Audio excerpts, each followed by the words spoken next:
The country that I've chosen to do my critical assignment on is China. I chose China because it is a country where there are so many products are manufactured and sent out for a number of different countries. Therefore, it must use global communication regularly. Also, China has come a long way in such a relatively short period of time, especially when it comes to its growth in economy, society, and global communication. Other countries, such as the United States, must be able to communicate with China because they need to understand China's culture, values, and beliefs in order to manage them in a workplace setting. Not only does China manufacture for other countries, but it also has been an up and coming player in the area of global media. China has not always been a major player. Following Mao's death in 1976 came a drastic change in the country's media system and globalization. China now has one of the biggest and most complex media systems in the world and are also known as a provider of information and entertainment to the people. This new growth in media also has been found to be an important part of the Chinese economy. The numbers of newspapers published, the number of magazines, television programming, and radio broadcasting has notably grown, but the most noticeable change has been within the internet. The internet did not even exist in China until 1997, and in 1998 there were only 2.1 million users of the internet in a country that lived 1.2 billion. Although the internet had a slow start, by June 30th in 2012, China actually surpassed the amount of users in the US with 538 million users, which made it the country with the most internet users in the world. Its production of goods and exportation of media has given China a sense of power. In other words, while the Chinese media practitioners are eager to use globalization as an opportunity to gain a share of the global media market, the Chinese authorities are more eager to have China's voice heard in the world's political, economic, and culture forums, and thus exert more soft power in the global arena.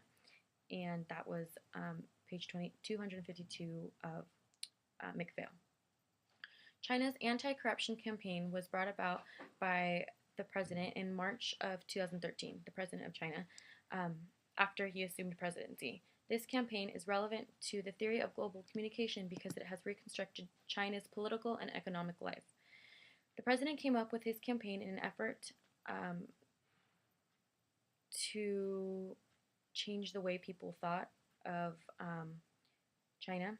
And although the campaign has proven to be successful in bringing down the number of high profile targets, it has also caused some worry that it has negatively affected China's economic growth. The question that has been talked about worldwide is if the president and the Chinese Communist Party's efforts to get rid of corruption has flawed their most important source, which is rapid and constant economic growth. As mentioned before, China's growth as a country has been strong and fast. However, since this anti-corruption campaign, it has dropped dramatically. China also has its connections and interactions with international organizations such as the UN, the World Intellectual Property Organization, the International Monetary Fund, the World Intellectual Property Organization, the World Bank, the World Trade Organization, and UNESCO. Because of WIPO, which is the World Intellectual Property Organization, China has been able to develop extensive and comprehensive patent systems which allows China's competitiveness with other countries to grow. The relationship between China and the World Bank in the 1970s was detrimental to China's economic transformation. The World Bank was able to meet China's needs and even support its idea of learning by doing tactic to accomplish its economic change. As China was able to gain more admittance to international capital markets, its need of the World Bank decreased. China and the World Bank both benefited from each other in their early relationship, and China still uses the World Bank, but mainly just for development improvements. The World Trade Organization, or WTO, is the only global international organization dealing with the rule of trade between nations. At its heart are the WTO agreements, negotiated and signed by the bulk of the world's trading nations and ratified in their parliaments.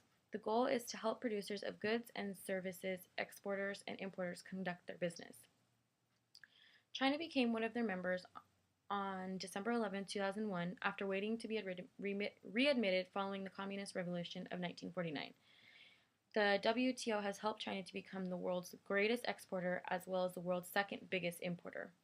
2014 marks a 30-year relationship with China and UNESCO. The relationship between these two has proven to be successful and beneficial. The director and representative of UNESCO, Beijing, said, 2014 marks the 30th anniversary of UNESCO Beijing. Through its 30 years of operation in China, it has built strong relationships with the government of China, line ministries, academies, NGOs, civil society, and media. These relationships have been complemented by the productive working partnerships that UNESCO has with other UN agencies in the country. China has grown at a phenomenal rate, with percentages spiking up every year. China's soft power has increased, and they are now one of the leading countries in production and exportation. This is an accomplishment that seemed far-stretched during the 1970s, when China was just beginning its journey of globalization. Not only has their production levels raised dramatically, so has their involvement in the media, such as the internet, television, movies, magazines, and radio broadcasting. All of these improvements have led to their economic successes. In an article titled China's Rise, A Shift in Global Influence, author and minister mentor of Singapore, Li Yu, states, "None of the countries on its periphery can resist the attraction of China's market. Slowly but inexorably, we are being drawn into China's economic orbit."